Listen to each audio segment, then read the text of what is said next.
The car's engine ticked as it cooled down, the only sound breaking the evening silence. Claire sat behind the wheel, staring at the faded welcome sign that read, Riverside, population 3847. 15 years ago, she couldn't get out of this town fast enough. Now here she was, back again with everything she owned packed into 7 boxes in the trunk. She didn't want to think about how her life had shrunk down to 7 boxes. The apartment she'd rented was on Maple Street, above the old drugstore. Mrs. Henderson, her former high school English teacher, owned the building now. The woman had been kind enough not to ask too many questions over the phone, though Claire knew the whole town would be buzzing with them soon enough. Small towns were like that. Your business became everyone's business before you even unpacked your first box. Claire spent her first day back avoiding people. She carried her boxes upstairs one at a time, taking breaks to stare out the window at streets she used to know by heart. Everything looked smaller somehow. The grand movie theater where she'd had her first date was just a modest single-screen building with peeling paint. The park that had seemed enormous in her childhood was barely the size of a city block. By evening, she couldn't stand being inside anymore. The apartment walls felt like they were closing in, and she needed air. Without really thinking about where she was going, her feet carried her down familiar streets, past the library, through the park, and toward the edge of town. That's when she saw it. The old bridge.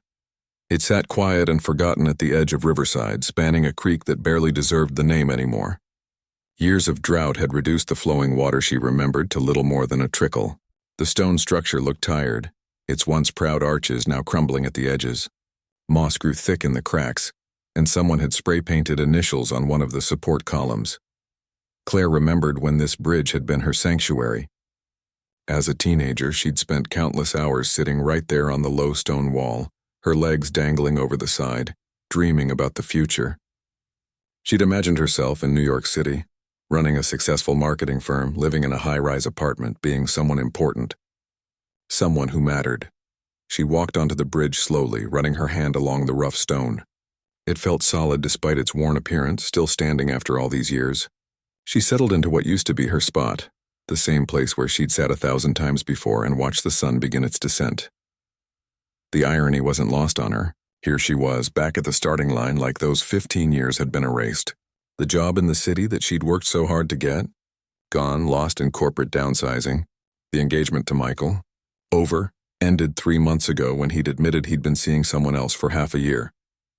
The apartment she'd loved? Belonged to someone else now because she couldn't afford it on unemployment. Claire pulled her jacket tighter against the evening chill. October in Riverside meant cool nights even when the days were still warm. She'd forgotten that. She'd forgotten a lot of things about this place in her rush to forget it entirely. "You okay there?" a voice called from the pathway. Claire turned to see old Mr. Patterson walking his ancient beagle. The dog looked like it might have been alive the last time she lived here. "I'm fine, thank you," she said, forcing a smile. Mr. Patterson squinted at her. "You're the Miller girl, aren't you, Claire? Heard you were back in town." Of course he had. It had been less than 24 hours. "Yes, sir. Just visiting for a while." He nodded knowingly, like he could see right through her polite lie. "Well, welcome back. This old bridge still standing, just like always. Some things don't change, I guess." After he left, Claire sat in silence as the sky turned orange, then pink, then purple. She came back the next evening. And the one after that. She couldn't have explained why if someone asked. Maybe it was because the bridge didn't judge her. It didn't care that she'd failed at everything she'd set out to do. It didn't whisper behind her back or give her pitying looks. By the 4th evening, it had become a routine. She'd finish whatever odd jobs she could find around town, simple things like filing at the town hall or helping at the library. Then she'd walk to the bridge as the sun started to set. She'd sit in her old spot and let her mind wander through all the paths not taken, all the decisions she wished she could undo. The townspeople noticed. Naturally. Mrs. Chen mentioned it when Claire stopped by the grocery store. "Saw you at the old bridge yesterday evening. You collecting rocks for a project or something?" "Just enjoying the view," Claire had replied. But there wasn't much of a view anymore. The creek was low, the surrounding trees were overgrown, and the bridge itself was falling apart. What was she really doing there? She was waiting, she realized on her 7th evening at the bridge. just like she used to wait there as a teenager, dreaming of escape. Except now she didn't know what she was waiting for. A sign? A miracle? The courage to figure out what to do next? The problem was, Claire had spent so long running towards something that she'd never learned how to just be somewhere. And now that all her goals had crumbled like the stone beneath her feet, she felt lost. Not lost in the sense of not knowing where she was, the way you might feel in a strange city, but lost in the deeper sense, the kind where you don't know who you are anymore. Her phone buzzed in her pocket. Another message from her mother, who lived 2 states away in Florida. "How are you settling in, honey? Made any friends yet?" Claire didn't know how to answer that. How do you make friends when you're 33 years old and living in a town you once swore you'd never return to? How do you explain to people that you're not the success story they expected you to be? She pocketed the phone without responding and watched the water trickle beneath the bridge. A leaf floated past, carried by the weak current, going nowhere in particular but moving nonetheless. Maybe that was all anyone could do, Claire thought. Just keep moving, even when you didn't know where you were going. The sun had almost disappeared below the horizon when she noticed something she'd missed in her previous visits. On the far side of the bridge, someone had left a sketch pad. It sat on the stone wall, held down by a smooth river rock to keep it from blowing away. Claire walked over and lifted the rock carefully. The sketch showed the bridge itself drawn in careful detail. Every crack in the stone, every arch, every shadow had been captured with patient precision. It was beautiful in a way that made her chest tight. Someone had looked at this crumbling, forgotten structure and seen something worth preserving. She replaced the rock carefully and returned to her side of the bridge, but something had shifted in her chest. She wasn't sure what it was yet. Maybe just the smallest spark of curiosity about who had created that drawing. Maybe just the faintest hope that if someone could see beauty in this broken old bridge, there might still be something beautiful left in her broken life too. As darkness settled over Riverside, Claire stood up and brushed off her jeans. Tomorrow she'd come back, and maybe, just maybe, she'd start looking for more than just a place to sit and wait for her life to make sense again. The sketch pad was still there the next evening, in the exact same spot. Claire arrived at the bridge just as the sun began painting the sky in shades of amber and rose. She'd thought about that drawing all day, wondering who had taken the time to capture every detail of this forgotten place. She was about to walk over and look at it again when she heard footsteps on the gravel path. An older man appeared, maybe in his late 60s, carrying a canvas bag over his shoulder. He wore worn jeans and a faded blue jacket that had seen better days. His hair was silver and slightly too long, curling at his collar, and he had the kind of weathered face that spoke of years spent outdoors. He noticed her immediately but didn't seem surprised. Without a word, he walked to the far end of the bridge, set down his bag, and retrieved the sketch pad she'd seen the night before. He settled onto the stone wall like he'd done it 100 times, which he probably had, and pulled out a pencil. Claire stayed on her end of the bridge, suddenly feeling like she'd intruded on something private. She sat in her usual spot and pretended to watch the creek, but her attention kept drifting to the man. He worked with complete focus, his hand moving across the page in confident strokes. Every few minutes he'd pause, study the bridge, then continue drawing. They sat like that for nearly an hour as the light faded. 2 strangers on opposite ends of a bridge, neither acknowledging the other. When it got too dark to draw, the man carefully placed his sketch pad back on the wall, weighted it down with the rock, and left without a word. Claire found herself smiling for the first time in weeks. There was something peaceful about the encounter. No forced small talk, no awkward questions about why she was back in town, no judgment. Just 2 people sharing a space in comfortable silence. The next evening, he was there again. And the evening after that. By the end of the first week, Claire had learned his routine. He arrived 10 minutes before she did, always carrying the same canvas bag. He'd draw until the light failed, then leave his materials and walk back toward town. She never saw which direction he went after he left the path. On the 8th day, curiosity got the better of her. While he was absorbed in his work, she walked slowly toward his end of the bridge, pretending to examine the stonework. As she got closer, she could see he was working on a new drawing, this one showing the bridge from a different angle. The detail was extraordinary. He'd captured not just the structure, but somehow the feeling of it, the weight of years and memory. "It's beautiful," she said before she could stop herself. He looked up, startled. Up close, she could see his eyes were a faded blue, kind but guarded. For a moment, she thought he wouldn't respond. Then he gave a slight nod. "Thank you." His voice was quiet, rusty from disuse, like he didn't talk much. "Are you an artist?" Claire asked. "Was an architect," he said. "Now I just draw." He didn't offer anything else, and Claire sensed that pushing for more would make him retreat entirely. So she just nodded and walked back to her side of the bridge. But something had shifted. The silence between them felt different now. Less like two strangers ignoring each other and more like two people choosing to share a quiet space. Over the next few weeks, they developed an unspoken understanding. He would arrive, set up his work, and draw. She would arrive, sit on her wall, and think. Sometimes entire evenings would pass without a word between them. Other times one of them would make a brief comment about the weather or point out a bird in the trees, and the other would respond with a few words. Claire learned his name was Vincent. He'd moved to Riverside about 3 years ago, though he didn't say from where. He lived in a small house on the other side of town and walked to the bridge every evening unless it was raining. He'd been drawing the bridge from every possible angle for months. "Why this bridge?" she asked one evening when they'd been sitting in their usual spots for about 20 minutes. Vincent was quiet for so long she thought he wouldn't answer. Then he said, "It's still standing. Despite everything working against it, it's still here." Claire understood that in a way she couldn't quite explain. "What about you?" he asked, surprising her. He rarely asked questions. "Why do you come here?" "I used to sit here when I was younger," she said, "when I needed to think." "And do you?" "Think, I mean." "Too much," Claire admitted with a small laugh. "That's probably my problem." Vincent nodded like he understood that too. Gradually, their conversations grew a little longer, a little deeper. She learned he'd lost his wife 4 years ago. Cancer. They'd been married for 38 years. He'd retired early after she died, sold their house in the city, and moved somewhere no one knew him. Somewhere he could grieve without everyone watching. "People kept telling me I needed to move on," he said one evening, his pencil still moving across the page. "Like grief was something you could pack up and leave behind. So I left everything behind instead. Came here where no one knew me or Anne or what we'd had together." Claire felt tears prick her eyes. "I'm sorry." "Don't be," Vincent said. "The grief doesn't go away.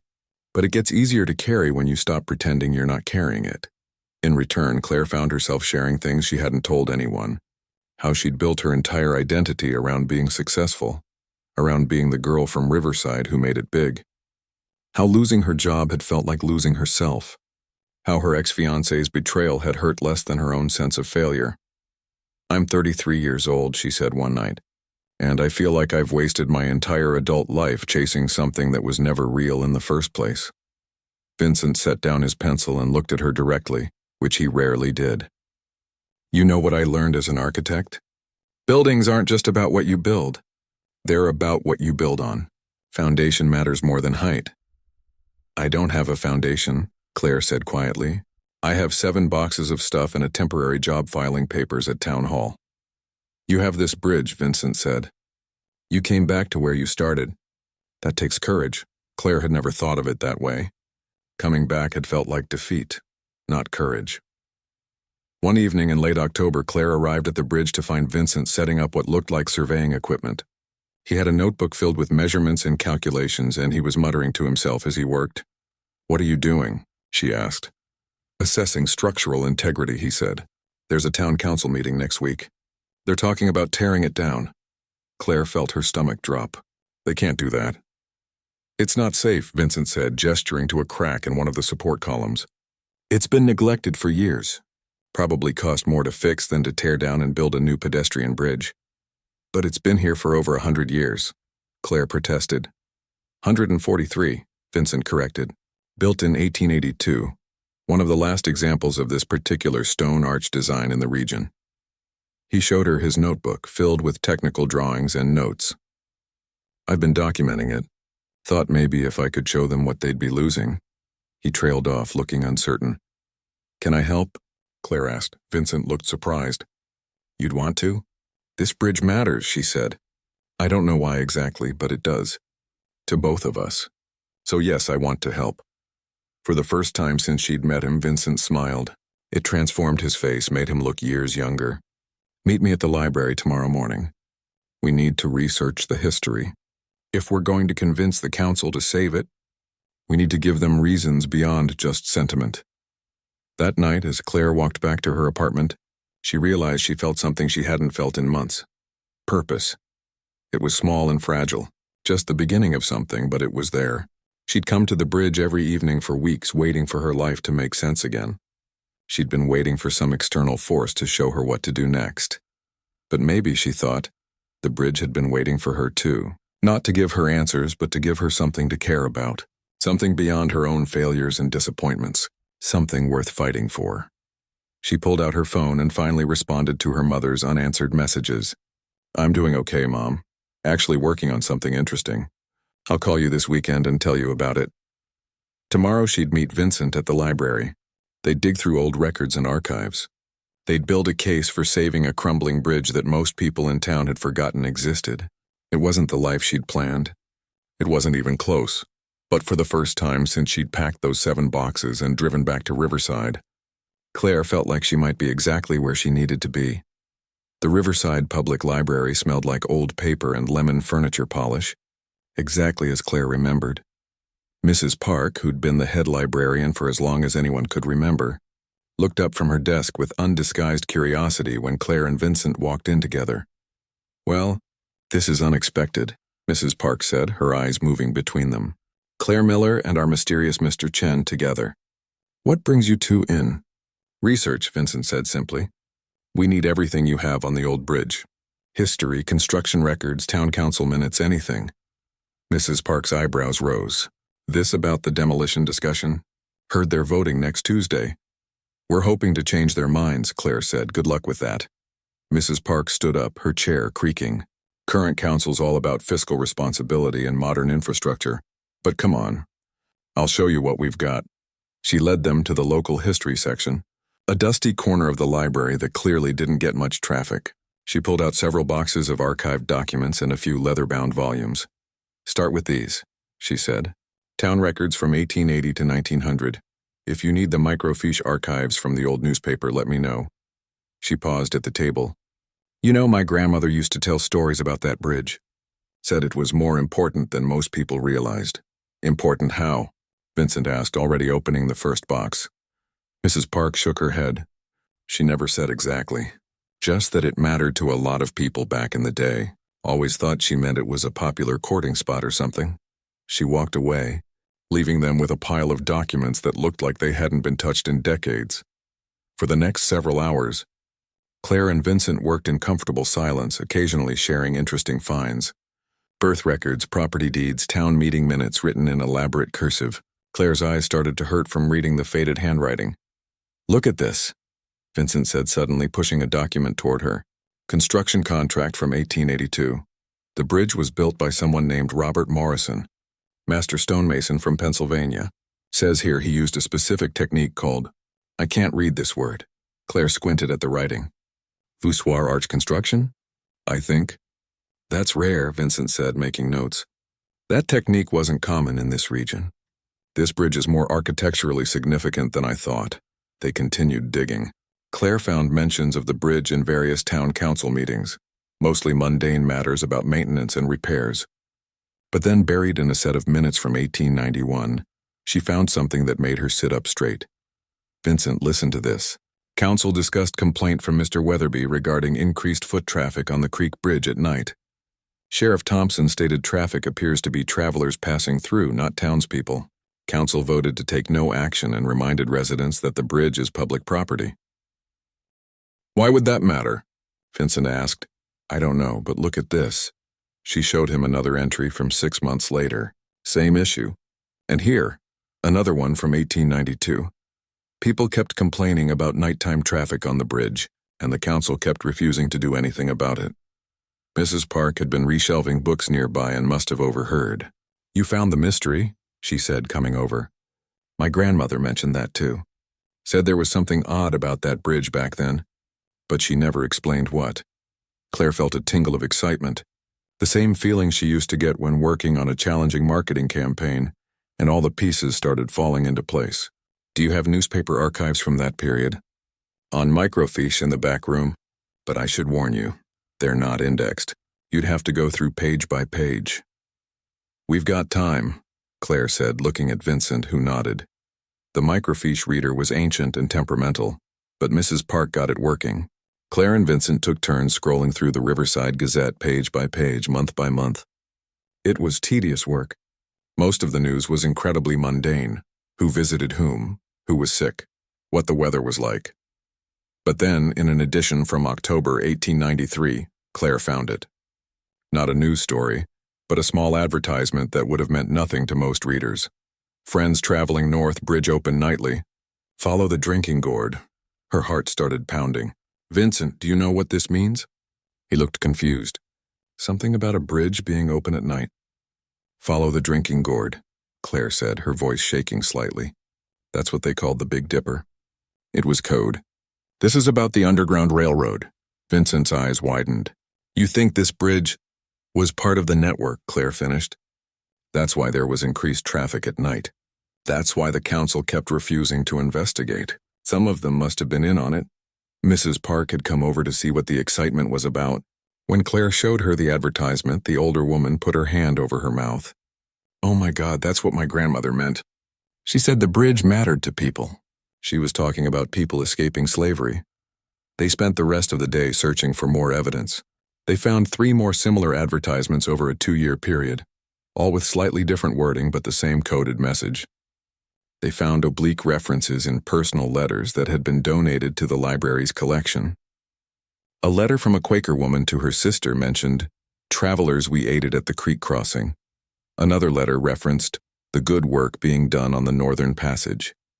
Vincent pulled out a map of known Underground Railroad routes. Look, he said, spreading it on the table. There's a documented route that passed about 30 miles east of here, and another one about 40 miles west. Riverside would have been right in the middle, a perfect stopping point. We need more proof, Claire said. This is compelling, but it's mostly circumstantial. We need something concrete. Mrs. Park tapped her fingers on the table, thinking. My grandmother's papers. When she died, my mother put everything in storage. I always meant to go through it, but never did. If there's anything more about the bridge, it might be there. Can we look? Claire asked. Come by my house tomorrow evening, Mrs. Park said. I'll dig out the boxes. That night at the bridge, Claire and Vincent were too energized to sit quietly. They talked rapidly about what they'd found, speculating about the stories behind those nighttime travelers. How many people had crossed this bridge on their journey to freedom? How many had stood right where they were standing now, looking at the same stars, hoping for a better life? This changes everything, Vincent said. The council can't tear down a historical landmark with this kind of significance. We still need more evidence, Claire cautioned. And we need to present it right. The meeting is in 4 days. You're good at presentations, right? From your marketing work? Claire felt a familiar flutter of anxiety. I used to be, but that was different. I was selling products, services. This is more important, Vincent finished, which is exactly why you're the right person to do it. The next evening, they sat in Mrs. Park's living room surrounded by boxes that smelled of attic dust and age. The librarian's grandmother had been a meticulous record keeper. There were journals, newspaper clippings, photographs, and bundles of letters tied with ribbon. She was part of the Riverside Historical Society back in the 1960s, Mrs. Park explained. They tried to get the bridge designated as a historical landmark, but it never went through. She was convinced it had significance, but I don't think she could prove it. Claire opened one of the journals and began reading. The entries were fascinating. Observations about the town, memories from childhood, notes about local history. Then about halfway through the third journal, she found something that made her gasp. Listen to this, she said, reading aloud. Today I spoke with Rebecca Johnson, one of the last surviving members of the Morrison family. She is 91 years old and her mind is sharp as ever. She confirmed what I had long suspected. Her grandfather, Robert Morrison, who built the bridge in 1882, was an active conductor on the Underground Railroad. She said he designed the bridge with specific features to aid travelers. There are hollow spaces in the stone supports where people could hide if slave catchers came through. She showed me a photograph of him standing on the bridge. On the back he had written, "Let this crossing stand as long as stones can hold, for it was built on freedom's foundation." The room went silent. Vincent reached for the journal with shaking hands. Hollow spaces in the supports? I've been measuring that bridge for months. I never found they'd be hidden, Claire said, designed to look like natural variations in the stonework. That's why the bridge mattered to your grandmother, she said to Mrs. Park. She knew what it really was. They searched through the rest of the boxes with renewed urgency. They found the photograph Rebecca Johnson had mentioned, a stern-looking man with a stonemason's tools, standing proudly before the newly completed bridge. On the back, in faded ink, was the inscription exactly as described. They found letters from the 1960s Historical Society, documenting their failed attempt to get the bridge protected. They found newspaper clippings from various eras, each one showing the bridge still standing through floods, storms, and the passage of time. By midnight, they had enough evidence to build a compelling case. More than that, they had a story, not just about architecture or history, but about courage and compassion and people who risked everything to help others find freedom. We need to examine the bridge, Vincent said. If we can find those hiding spaces, photograph them, show the council the physical evidence. Tomorrow morning, Claire agreed. First light. Mrs. Park made them coffee while they organized their findings. You know, she said, when I saw you two at the bridge all those weeks, sitting on opposite ends like two lonely bookends, I wondered what you were both running from. But maybe you weren't running from anything. Maybe you were waiting to find this, something that mattered. Claire thought about that as she walked home in the early morning hours. She'd spent weeks at that bridge feeling sorry for herself, waiting for her life to make sense again. But the bridge hadn't been waiting to give her answers.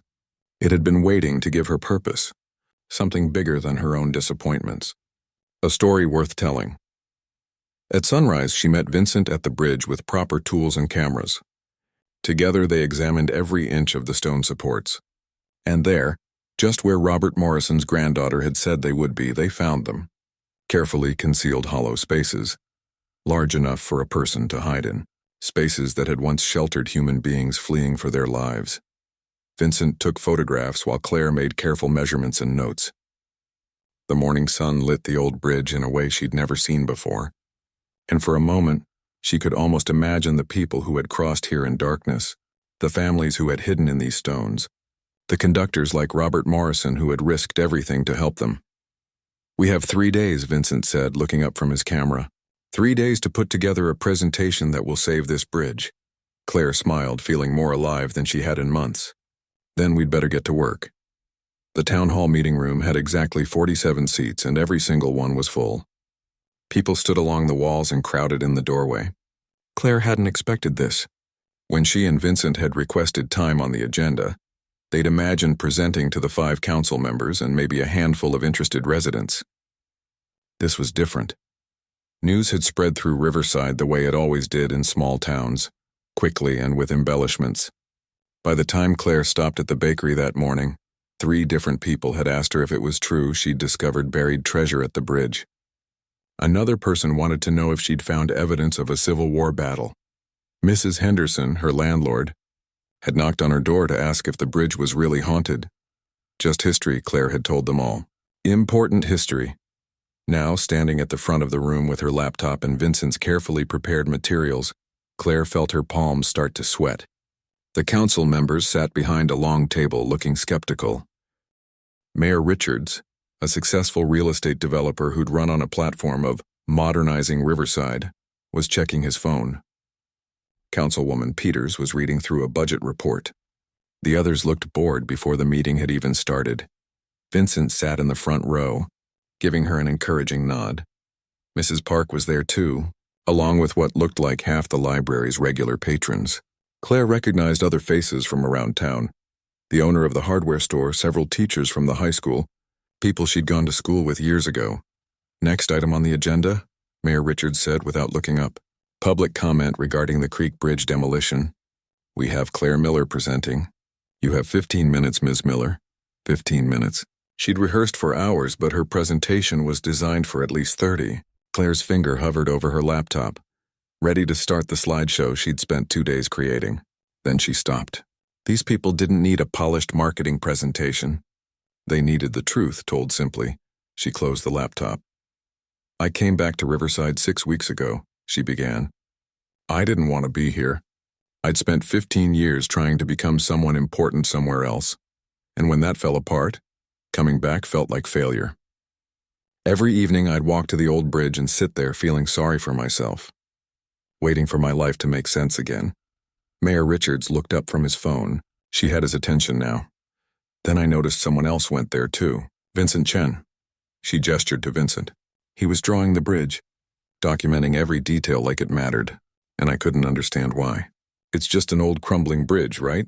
The kind of thing that costs too much to maintain and should probably be replaced with something more efficient. She paused, looking around the room. Except it's not just an old bridge. What Vincent and I discovered is that the Creek Bridge was part of the Underground Railroad.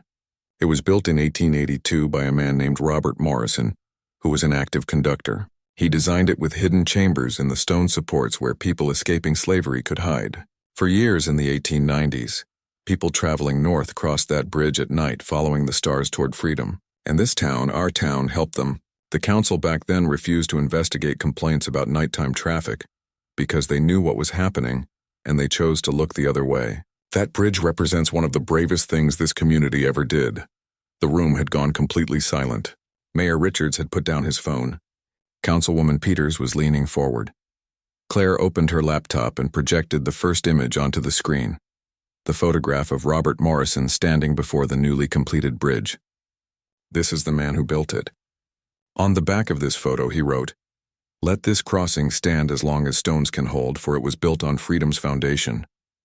She showed them the evidence they'd gathered, the coded advertisements in the old newspapers, the letters referencing travelers and good work, the journal entry from Mrs. Park's grandmother about her conversation with Morrison's granddaughter, the photographs Vincent had taken of the hidden chambers. We had these chambers examined by a structural engineer from the State University, Vincent added, standing up. They confirmed that these spaces were intentionally designed into the bridge's construction. They're not natural erosion or deterioration. They were built with purpose. Claire showed them Vincent's architectural drawings, his documentation of the unique construction technique. This bridge is one of the last remaining examples of this particular design in the region. But more importantly, it's a physical piece of American history. It's proof that ordinary people in small towns did extraordinary things. She clicked to the next slide, a cost analysis she'd put together using her old marketing skills. Now I know the main argument for demolition is cost. The estimate you received says it would cost $340,000 to restore the bridge versus $85,000 to tear it down and build a basic pedestrian crossing. That seems like an easy decision from a budget perspective. Mayor Richards nodded. Exactly. We have to be fiscally responsible. But what if the bridge could pay for its own restoration? Claire asked. I've spent the last 2 days researching grant programs. The National Park Service has an Underground Railroad Network to Freedom program that provides funding for preservation of verified sites. The State Historical Preservation Office has matching grants for projects like this. There are at least 6 different funding sources we could apply to, and that's just what I found in 2 days. She showed them the spreadsheet she'd created, listing each grant program, eligibility requirements, and potential funding amounts.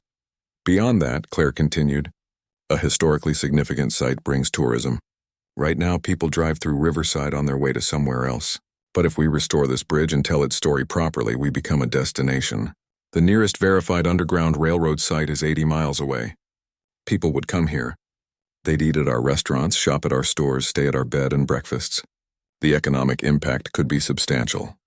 She could see some of the council members doing mental calculations. Mayor Richards, the real estate developer, looked particularly interested. I've also spoken with the Regional Tourism Board, Claire said. They're interested in developing a heritage trail through this part of the state. If we restore the bridge, Riverside would be included on that trail. They've already agreed to feature us in their promotional materials. Councilwoman Peters raised her hand. You did all this research in a few days? 3 days, Claire said. With Vincent's help. Because this matters. This bridge is part of who we are as a community. Yes, it's old and crumbling. Yes, it needs work. But tearing it down would be tearing down a piece of our own history. And worse, it would be tearing down a monument to something truly important. People helping other people, even when it was dangerous and difficult and cost them something. She looked around the room at her neighbors. I know I left this town as soon as I could. I thought Riverside was too small, too boring, too ordinary. But this bridge proves that's not true. What happened here was extraordinary. People who lived on these same streets, who shopped in earlier versions of our same stores, who sat in this same town hall, they did something brave and good. Don't we owe it to them to preserve what they built? She closed her laptop and sat down. The room erupted in conversation. Mayor Richards had to bang his gavel 3 times to restore order. "We need to discuss this," he said. "Council members, thoughts?" Councilwoman Peters spoke first. "I had no idea about any of this history. If it's verified, and it sounds like it is, we have a responsibility to preserve it. I move that we table the demolition vote and form a committee to pursue these grant opportunities Ms. Miller mentioned." "Second," said another council member immediately. "Wait," Mayor Richards said. "This is a lot of money we're talking about. A lot of work. We'd need someone to coordinate the grant applications, manage the project, work with the historical preservation people. That's basically a full-time job for months." He looked directly at Claire. "Miss Miller, would you be willing to take that on? We don't have much budget for it, but we could pay you a project coordinator salary." Claire felt her heart skip. A job, a real job, doing something that mattered. She looked at Vincent, who was grinning. She looked at Mrs. Park, who gave her an encouraging thumbs up. "Yes," she said, "I'd be honored." The vote was unanimous. The demolition was tabled. A preservation committee was formed with Claire as the coordinator, Vincent as the technical advisor, and Mrs. Park as the historical consultant. The meeting adjourned with people crowding around Claire, shaking her hand, asking questions about the bridge's history. Outside the town hall, Vincent put his hand on her shoulder. "You did it," he said. "You saved the bridge." "We did it," Claire corrected. "I couldn't have done any of this without you. You know what Anne used to tell me," Vincent said quietly. "She said that when you lose something important, you have to find something else to care about. Not to replace what you lost, but to give you a reason to keep going. I thought I'd lost that when she died. But this bridge, this project working with you, it's given me something to care about again." Claire felt tears prick her eyes. "I came back to Riverside thinking my life was over, thinking I'd failed at everything important, but maybe I just had the wrong idea about what's important." They walked back to the bridge together. It looked the same as it had the first evening Claire had returned to it, old, weathered, crumbling at the edges. But now she saw it differently. She saw the stories it held, the lives it had touched, the courage it represented. "You know what's funny?" Claire said, sitting in her usual spot. "I spent weeks coming here, waiting for something to change, waiting for a sign or an answer or whatever, but I was looking for the wrong thing. I thought I needed to figure out how to go back to being who I was before. But that person was chasing the wrong dreams, and now," Vincent asked, sitting on his end of the bridge. "Now I'm exactly where I'm supposed to be," Claire said. "Building something that matters, with people who matter, in a place that matters." The sun was setting, painting the old bridge in shades of gold. Tomorrow, Claire would start making phone calls, filling out grant applications, coordinating with historical preservation experts. She'd have to learn a whole new set of skills, navigate bureaucracies she'd never dealt with before, convince people to invest in a small town's forgotten bridge. It wouldn't be easy, but for the first time since she'd packed those 7 boxes and driven back to Riverside, Claire wasn't afraid of the challenge. She was ready for it. Hope, she realized, wasn't something that appeared magically to save you. Hope was something you built, one stone at a time, with your own hands and the help of people who believed in the same things you did. Just like Robert Morrison had built this bridge stone by stone, creating something that would stand long after he was gone. Claire pulled out her phone and called her mother. When she answered, Claire said, "Mom, I've got a story to tell you, about a bridge and history, and finding out what I'm actually good at. It's going to take a while. Do you have time?" Her mother did. And as Claire talked, watching the last light fade over the creek, she realized she wasn't waiting anymore. She was doing. And that made all the difference. 6 months changed everything. Claire stood back and watched the workers carefully cleaning the last section of stonework on the bridge. The restoration had taken longer than anyone expected. It always did with historical projects. But watching the bridge transform from a crumbling relic into something beautiful again had been worth every frustrating delay, every rejected grant application, every 3-hour phone call with preservation officials. The morning sun caught the newly restored stone, highlighting details that had been hidden under decades of grime and neglect. The arches stood proud again, the walls were solid, and the entire structure had been reinforced with materials that matched the original construction. Vincent had insisted on that. No modern concrete patches or visible steel supports. Everything had to be done the way Robert Morrison would have approved. "Looking good," Vincent said, coming up beside her with 2 cups of coffee from the bakery. This had become their morning routine over the past months. Meeting at the bridge early, before the work crews arrived, just to see the progress. "Looking perfect," Claire corrected, accepting the coffee gratefully. "I still can't believe we pulled this off." "You pulled this off," Vincent said. "I just drew some pictures and yelled at contractors when they tried to take shortcuts." Claire laughed. Vincent had done much more than that. He'd been on site nearly every day, ensuring the restoration honored the original design. He'd located specialists in historical stonework, tracked down materials that matched the 1882 construction, and created detailed documentation of every phase of the project. But it was true that Claire had done the heavy lifting in other ways. The grant applications alone had taken 3 months of constant work. She'd written proposals, gathered supporting documentation, made presentations to committees in the state capitol, and followed up on what felt like a million small details. The National Park Service Underground Railroad grant had come through first, then the state historical preservation funds, then a surprising contribution from a private foundation that supported civil rights history. In total, they'd secured $425,000 in funding, more than enough to restore the bridge properly and create the interpretive center they'd proposed. "Have you seen the signs they installed yesterday?" Mrs. Park called out, walking toward them with her usual morning energy. At 72, she had more stamina than people half her age. "They look wonderful!" The historical markers had arrived the day before, professionally designed plaques that told the story of the bridge and its role in the Underground Railroad. One featured the photograph of Robert Morrison with his quote about freedom's foundation.